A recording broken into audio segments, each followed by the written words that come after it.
Chỉ điểm nào? Điểm đầu, điểm khởi đầu. Đúng rồi, điểm khởi đầu, nhưng mà muốn biết là thông số này của nó ấy. Ví dụ như mình đến đây 100 này chẳng hạn này. Đó, đến đây 100 này, đến đây 100 nữa. Nhưng hai cái thông số này phải biết là nó là thông số gì chứ không phải là cứ điểm đầu điểm cuối. Điểm đầu là ở đâu? Chỉ điểm là在哪个位置对比？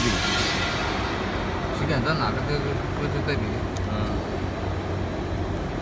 就是从那个零点啊。对。từ điểm 0 cho đến từ điểm gốc cho đến cái điểm đó là 100. Y này. Tức là đây cái thông số này. Đây 200 đây. Giả sử thông số từ đây đến đây là 100 này. Từ đây đến đây là 100 là thông số. Cái thông số này nó phải khoảng cách từ đây đến đây. Nếu mà như này thì em cho thêm một cái thành 200 ra để em biết. Thì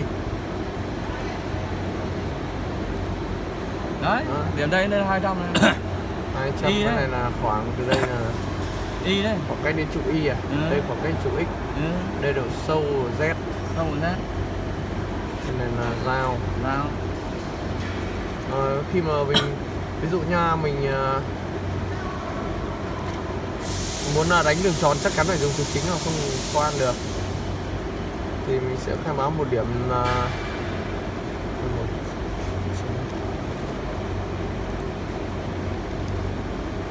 cho hẳn kho số khác ra để nhìn cho nó dễ. cái này 200 rồi, nó kiểu gì nó ở dưới luôn.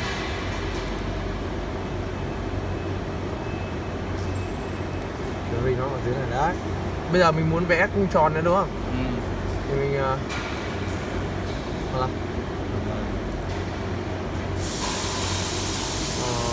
đây, bây giờ ví dụ như mấy cái thông số này ở trên máy kia nó không có.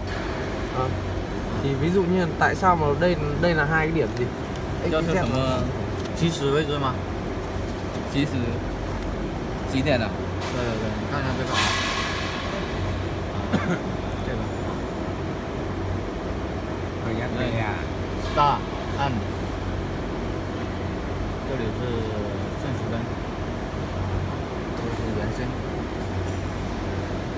这里点这个 help 出现这个对话框，你们看到等级没？也可以在这里看一下那个怎么办。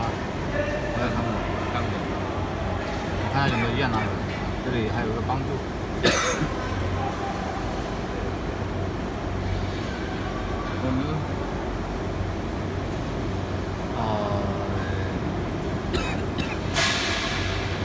没有，都是英文的，应该都是英文的，因为它这个，你可以在这里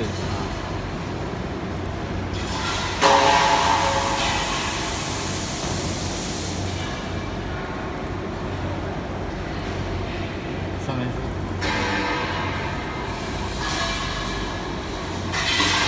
đây là giới thiệu catalog. English Chinese 这个要看要有 PDF 的那个软件，chưa có file PDF. 看这个路径啊就找得到啊。Mai lấy ấy không về copy cái video kia về xem. Cái đấy để nhớ这里有说明书。 Đây là sách hướng dẫn.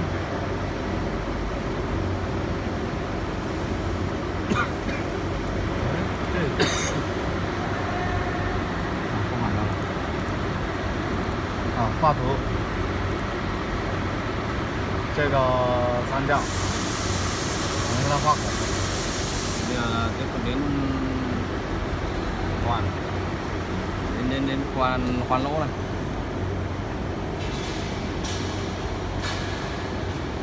Ấn vào đây xong rồi ấn độ điểm bất kỳ.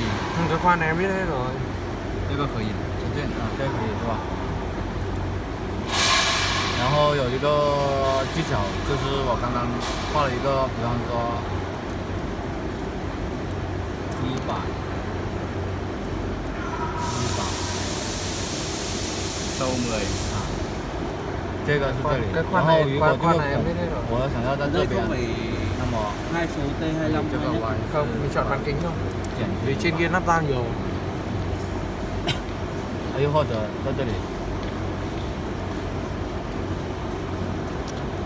khi nào mà em chọn cái rãnh kia ấy, em 111 này em phải khai báo đấy, vì ở trên vòng quay kia nó 111 là cái dao chính. Ôi. Còn nếu mà mũ khoan thì em không phải chọn mũ khoan nữa, vì ở trên đấy nó cũng khai báo mũ khoan rồi. Còn một cái nữa. Còn một cái nữa là anh Thống ơi. Ví dụ nhá. Đột à? Xót vào mặt, xót vào mặt. Mà thế này rồi. Anh Ví dụ nha anh Thống ơi, mình hỏi nhá, sử như bên này này.